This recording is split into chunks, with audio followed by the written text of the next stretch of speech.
What if as a teenager you ended up homeless and hopeless? That's a tough situation for any stage of life. But if that happened to you, what would you do about it? How would you make your comeback? Let's talk about that story right now. My story. How'd I get here? Yeah. What is my story?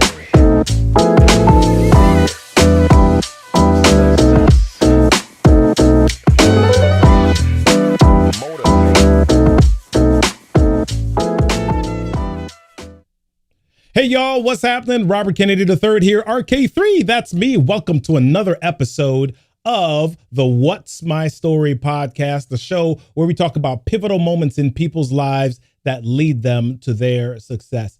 I just want you to know how glad that I am that you are here with me, that you continue to show up week after week for the podcast so that you can hear and grab gold nuggets from our very fantastic and fabulous guests. Do me a favor. If you want to learn a little bit more, if you want to make sure that you know what's going on, or maybe you've got a guest that you want to invite to our episode or you want to suggest for our show, go on over here to my left. Text me 410-936-4049. That's 410-936-4049. If you're watching this episode right now, I hope you're not watching it in the car because that's kind of dangerous. We want to make sure that you're not watching this in the car. So be cool, be patient, hang out until Thursday because the audio version of our podcast comes out every Thursday morning at 7 o'clock Eastern Standard Time. So check that out. Go to what'smystorypodcast.live, or you can just go to your favorite podcast directory, Apple Podcasts, Google Play, iHeartRadio, Stitcher. Ooh, Spotify. Spotify is hot right now. You've got to get on Spotify to get your podcast. So get over onto Spotify, onto Pandora, all your favorite podcast directories, and make sure that you look up the What's My Story podcast, how I got from there to here. I want to share with you another goodie, another treat. My friends and I, Aurora Gregory and Shannon Bussey, we've decided that we are looking to help small business owners who are looking to up-level their business, who want to make sure that their services, their products, and their transformational ideas are seen. So what we're doing is we're hosting on November 10th, the Magnify Your Message Experience. And that Magnify Your Message Experience is a workshop to help you discover your story, develop your pitch, and then deliver your message on your very own stage. So do me a favor. You want a little bit more information about this? You want to learn how to do these things? Head on over to magnifyyourmessage.live/info. That's magnifyyourmessage.live/info. So let's get into our story, our workshop for today. Dr. Ty Belknap is a professional success coach. He's a former IT professional, and he is the CEO of mycoach.live. What does mycoach.live do? Well, let's talk about it and let's invite Dr. Ty into the room. Dr. Ty, how you doing today, my friend? Yeah, I'm doing fantastic. Oh my gosh, y'all hear that voice? That's so. I'm slightly jealous right now. I've got to admit, I'm a little bit jealous. Well, thank you. Hey, I'm so excited to be here, Robert. This is awesome. Excellent. Well, listen, what are you up to right this moment? What's the most exciting thing that's happening to you in your world right now? Well, I am very excited because finally some of the COVID stuff, some of the COVID restrictions are relaxing. And I did a lot of coaching with homeless teenagers. With COVID, I'm in Washington State, so it's been a big scary thing here. And with it relaxing a little bit, I'm finally able to get out and help them a little bit more. Plus, on the flip side, with businesses, I'm working with another guy. We're developing a training on how to hire remote workers because this is such a new thing for so many businesses that we're getting that set up, and we're going to be offering it for free. We're actually hoping that it's going to be out the beginning of January of 2022. And so we're both really looking forward to that as well. Nice. So listen, I think one of the things that we really like to dive into on this show is, moments that happened in people's life. And sometimes those moments were tragedies, sometimes they were traumatic, or just sometimes it was a moment that you were living life regularly and you came to a realization. For you, I don't know that it was a regular thing, because you mentioned before that you had experienced homelessness at some point in your life, and it was at an early stage. Tell us a little bit about that. Yeah, I tell you what, being homeless for anybody is difficult. Hmm. Being homeless as a teenager is almost impossible. Uh, One of the main reasons is, like, even now, this was back in the 80s that I was homeless, but even now, a homeless teenager can't go to a homeless shelter. You can't Wow. even spend the night if you're not with your legal parent, because they don't allow anyone under 18 there unless they have their legal parent with them. So if you're a homeless teenager, you have nowhere to sleep. Wow. Back when I was homeless, you couldn't even go into a food line without your parents. So if I really wanted food, I had to convince someone else that I could act like their child just to get food. And so, but even behind that, being homeless as a teenager, it, there's a mindset to that, because even if you're not thinking about it, you know, right up front in your head, in the back of your mind, you've got this feeling that if I'm so worthless that the people that are supposed to love me the most let me go, what's life about? And Wow. so it was extremely difficult. It was a very difficult time for me. And it was a mindset at a time when you're very impressionable, because you're very impressionable as a teenager. And so it's a mindset that is very difficult to overcome. Wow. So you're saying it was very difficult, but you're obviously at a stage where you're not in that circumstance or a situation anymore. So what were some things that happened to you? Was there anything specific that took place that, helped you to begin to navigate the difficulty or the challenge of that situation at the age of, 15, 16, 17? It actually wasn't at that age that I mentally dealt with that. Mhm. Physically, I dealt with it. I was homeless for a while. From there, it was very strange, because I went from being homeless in the winter in the north in Seattle, Washington, to Wow. living in Hawaii and living on the beach, or being a dive master, working off of a 35-foot catamaran. It went from one extreme almost to the other. I mean, just paradise. Yeah. And so I got to experience that. And Hawaii is a very spiritual place as well. So I did learn a lot more about spirituality in Hawaii, general spirituality. But again, I didn't really deal with the mental part. I moved back to the Pacific Northwest later. I won't get into too much detail about it, but I became a total techie nerd. I've always loved computers. And I'm a big introvert anyway, so computers are a great thing for introverts.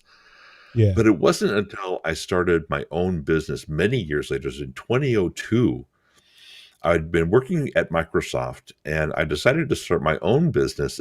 And my first year in business, I literally, almost to the dollar, made 10% of what I made my last year at Microsoft. Wow. And it dawned on me that it was my mindset. I still had that mindset of being homeless. I had that mindset Mm. of, what am Wow. I worth as a person? Mhm. And I realized that I had to get over that mindset if I wanted to Yeah. be successful. Yeah. Wow. Wow.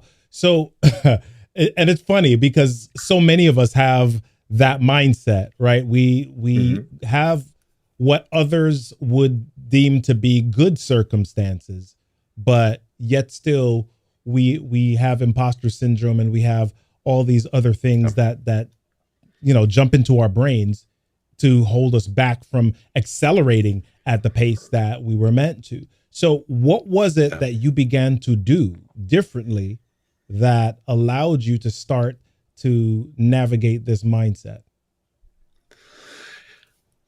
The first thing that I really did, and this started my journey to becoming a coach really for other people, is to realize that you can't always, in fact, quite often, there's nothing you can do about things that happen to you, but there's everything you can do about how you react to it or respond to it.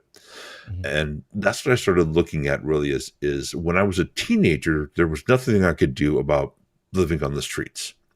But over time, there was everything that I could do about what I thought about that and what I thought about myself as a person. It was really making the decision to change my mindset and then acting on that decision and learning ways to change how I thought about myself and how I thought about my circumstances even. Wow. So you had you had that internal process taking place, but I think that sounds for a lot of people like esoteric. It's kind of up here, right? What would you Right. say is something tangible or something practical, something physical that you did to begin that process for you? That's a really good question. For me, it was a realization when I worked that first year. Mhm. Oh, when I left Microsoft, I it was really the realization that I don't like working for other people. Right. That was really that got me. I realized that I like being my own boss. I like being in control of what I'm doing, because you can work for anybody else in any other company. It doesn't mean that they won't fire you or lay you off or just say, hey, goodbye at any given time. There's no such thing as job security. The best job security you can have is when you have your own business, really, because every day you get up, you decide whether or not you're going to be successful. Yeah. And that was what hit me is I decided I wanted to be successful. I just had to decide what success was for me. And this is one of the things that I learned, especially as I started learning coaching. It was many years later. It was back in 2015 that I first started learning coaching officially. Mhm. And what I learned is you can be a business coach or a mindset coach, or there's all these different coaches these days. Yeah. But what it really boils down to is being a life coach. It's working with your mental attitude first and your beliefs. And that's one of the big things is your beliefs. If you don't believe that you can be successful, and it doesn't matter whether you're successful as a coach or a business person or even successful as a person, if you don't believe that you can achieve that, you won't achieve it no matter what you do. Mhm. And so it's a matter of looking at your beliefs. I still had the belief back in 2002 that I wasn't really worth much Wow. because, like I said, if my parents abandoned me when I was 15, how much worth do I have? And so that was the big thing that I had to overcome. My parents died in 2006. I think Mhm. that was one of the big things was I actually thought when I was a teenager that I had run away from home because who wants to believe that someone abandoned you? Right. And so I think I had blocked that out. But before my parents died, my father actually apologized to me for abandoning me. And Wow. that to me was one of the big realizations because I had believed for my entire life that I ran away from home, not that I'd been Yeah. abandoned. Wow. And so when that kind of hit me, that helped me to get rid of that old belief. And one of the Wow. things that I realized was I was very glad that my father apologized for that. It was a big changing moment for me. But in the back of my mind, I also realized that as good as that was, I didn't need it. What I needed was for me to believe that I was great, that I was a good person, that I was worth whatever it was that I felt that I should have been worth. Wow. That was one of the big things for me. Wow. So I think you're revealing some stuff now about abandonment issues, and my team Mhm. was doing some research on you, and one of the things that they came up with was this word introvert, right? Yes. Yeah. Right. So I'm a huge so introvert. so you've got abandonment, you've got introversion inside of all of this, and you're still working through mindset issues, and a lot of people are familiar with that. So we're going to take a quick Yeah. break, but when we come back, I want you to share with us, how do you, as an introvert and as someone dealing with abandonment issues, because I think one of the things that people may think about introverts is, we don't like being around people anyway, but isn't that compounded when when you have abandonment issues? You struggle with, you're maintaining your energy, maintaining your peopling, and then on top of that, people abandoned you at some point. So let's talk about that when we return. Hey, Do you need time to focus on the income-generating activities that grow your business? If so, My Office Professionals is the only agency you should consider. As an Optimum Business Support agency, we provide virtual administrative support, online group coaching, technology training, graphic design, and web design services through our vendor partnerships. We also help you build relationships using send-out cards, and we offer smart, simple legal coverage through Legal Shield. Contact My Office Professionals today and start growing your business tomorrow. Visit www.myofficeprofessionals.com. If I've learned anything in business, it's that you cannot function in business effectively on your own. You've got to have some other arms. I've got two, and I need some more. So do me a favor, go check out myofficeprofessionals.com. Teresa Robertson and her team are fabulous, fantastic, and they will take care of you. Make sure that you check out myofficeprofessionals.com. Hey, Dr. Ty, we are back. So before we went on our break, I kind of asked you this complicated question about dealing with abandonment issues, plus the whole deal with being introverted. Now, people don't usually believe me, but on the Myers-Briggs scale, I, Robert, am an introvert as well. Right? Oh, fantastic. So a lot of people think introverted means, oh, you're shy, but it's that's not really exactly what it means. You can be shy, but you don't have to be. So tell us a little bit about how, as an introvert with abandonment issues, you began to now navigate leadership and navigate business. That's actually an excellent question. It took me a while to, I don't even remember when I first started learning about introverts versus extroverts, but that was a big turning point for me as well. Dealing with the abandonment issues, realizing that what happened to me, not because of me. That was a big thing. That was a huge thing for me. And that's there's something in everyone's life, especially in their younger life usually, where something happens to them and they believe that it happened because of them. And to me, that's one of the big things that you can really work with, whether it's abandonment issues, whether it's some sort of abuse. That's a big thing, especially the mental abuse. I know many homeless teens deal with mental abuse, and they're there because they were abused so much they couldn't take it anymore that they left. And again, they think that they ran away, but really what happened was the person who was supposed to take care of them abandoned them. And so whatever it was, I hate to say this, but I'll say a majority of people in this world deal with something that happened a long time ago that they believe was their fault, that had nothing to do with them. And to me, that's one of the big things to really work with. I'm trying to think of, and like I said, I don't remember exactly when it was, but when I started learning about being an introvert, because I always thought that there was something wrong with me when I was younger, because I didn't associate with people the way my friends did. I wasn't as social. I would get into these social situations and I was literally a wallflower, but I'm not shy. I'm not shy in the least bit. And so I could never figure out what it was. And even when I was younger, sometimes I would be talking with my friends and I'd ask them what's wrong with me. Wow. And they couldn't answer it, but they always felt that I was different. And it wasn't that I was different. You said that you rank introvert on the Myers-Briggs scale. I took that test. I rank 100% introvert on that scale.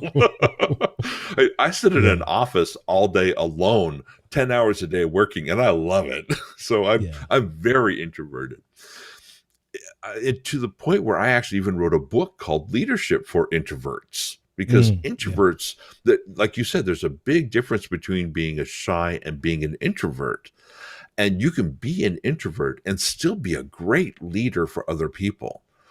And so it was my learning about being an introvert, I think, that helped me more than anything. Because as I started my own business, being an entrepreneur, what's one of the first things you think about when you're being an entrepreneur and you're trying to be successful? You go out and you network.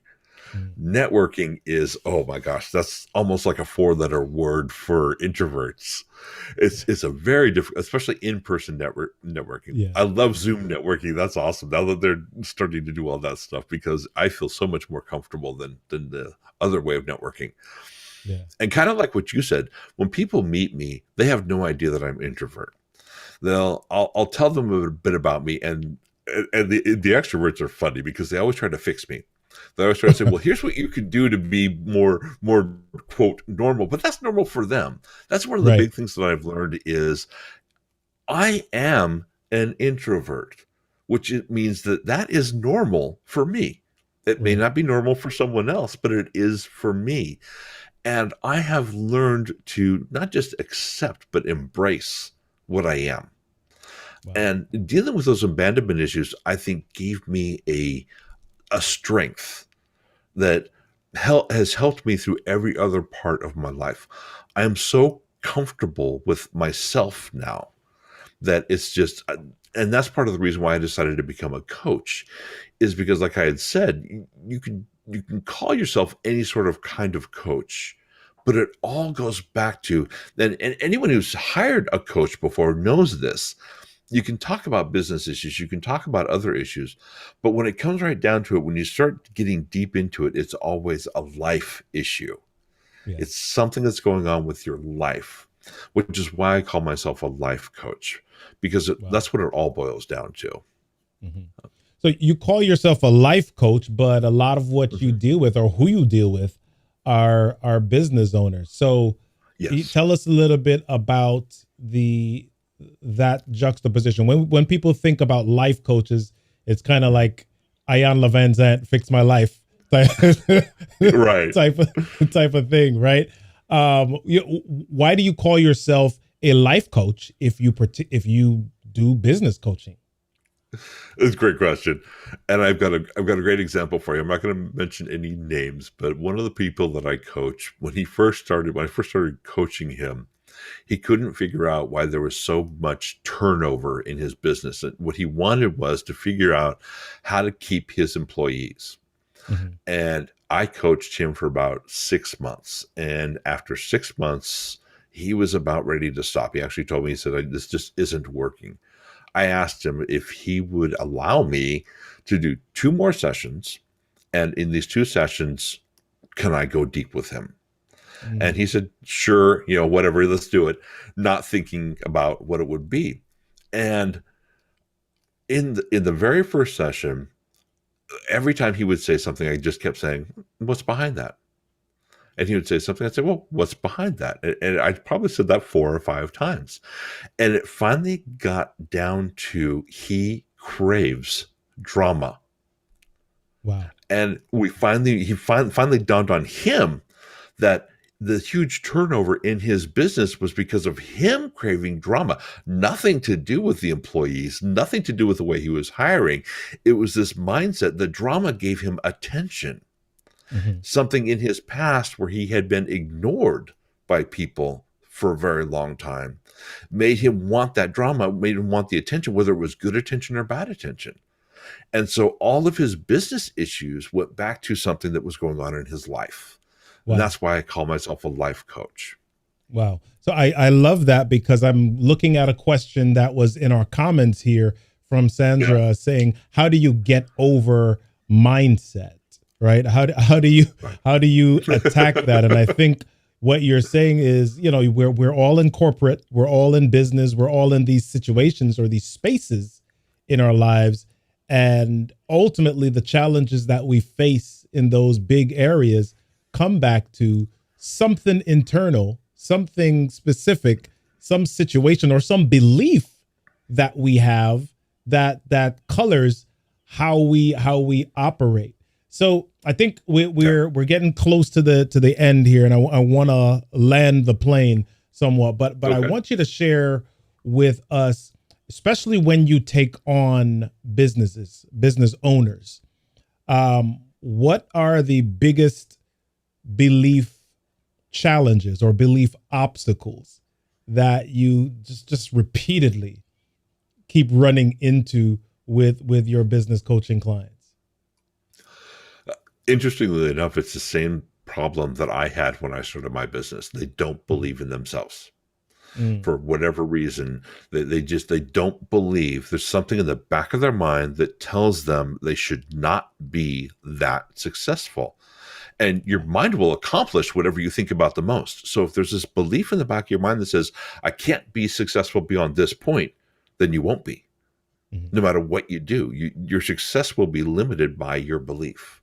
Right. And the first step to that is recognizing that belief, recognizing that it's there. Because once you know it's there, then you can start working through it. Wow. So how do I go? What's my next step after that? Because a lot of times people hear an interview like this, or they see a coach like yourself say certain things, and theoretically it sounds good. But a lot of times we like to get an answer like, hey, can I take a pill for that? Can I read a book for that? Is there an app for that? What is something that I can put my hands on that will help me in the process of exposing and changing a belief that's not helpful to how I operate? I'll tell you, hopefully we have enough time for this. Yeah, when I first started doing coaching, I believed that coaching was nothing but bunk. Seriously, I was in college. I was getting my master's degree. There was a coaching class available. It looked like it was an easy class to take. And so I said, fine, I'm going to take it just so I can get the credits. Literally, that's the only reason why I took it. I didn't believe that coaching would do anything. And it was the first, and through the coaching class, we were actually coaching each other, and the students and the teacher was coaching us as well. And it just blew me away, the things that were in the back of my head that I didn't even realize were there. And so that's, to me, I know that people don't want to hear this, but that's, to me, the biggest thing you can do is to hire a coach, even if it's just temporary, to get that first thing to help you realize what's there so that you can start to work on it. Sometimes it's so ingrained that you don't even realize it's there. I had another coaching client, and I know that we're running on the end, but she kept jumping jobs and jumping jobs and jumping jobs. And it was because every time she got a new job, this lady's amazing. Every time she got a new job, she kept getting promoted, but she didn't believe that she was worth the promotions. Wow. And so she would change jobs. My goodness. And she couldn't figure out why she was never happy in her job. It wasn't the job, it was her. Wow. And so I coached her, I think maybe 4 or 5 sessions was all. Once she realized that, she started being able to do it all herself. Each person is different. Sometimes it takes more time, sometimes less, but I encourage people to do at least a couple coaching sessions to help them with that. Love it. Love it. Michael, tell us a little bit where we can find you online. Tell us a little bit about your business and how you serve people, and we'll wrap with that. Okay. Well, I run a technology business, but that's just the part of what I do. My coaching is mycoach.life. Just go ahead and go there, contact me. I have a lot of information there as well that can help you out, but I'll do a free session as well. So just contact me and I'll be happy to do a free session with you. If it doesn't work with me, no problem at all. Every coach is a little bit different. So I just encourage you, find a coach that you feel comfortable with. That's the big thing. All right. Excellent. I know that your name is not Michael. I realized that came out of my mouth. Dr. Ty. Hey, I've been called worse.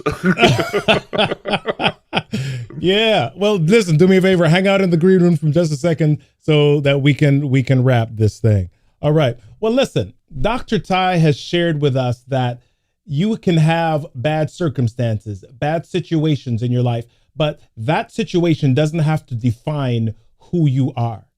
It doesn't have to define your outcome. It doesn't have to define your end point. And a lot of times we spend so much time wrapped up in failures. We spend so much time wrapped up in other people's definitions of who we are or who they think we are, that we spend more time self-loathing and complaining than moving forward. Well, here's what he's suggesting. Find someone who can help you see outside of yourself. Find someone who can help you with your blind spots, whether that's a coach or a mentor or some trusted party, whatever it is. Decide today that you are no longer going to believe the lies that you've told yourself.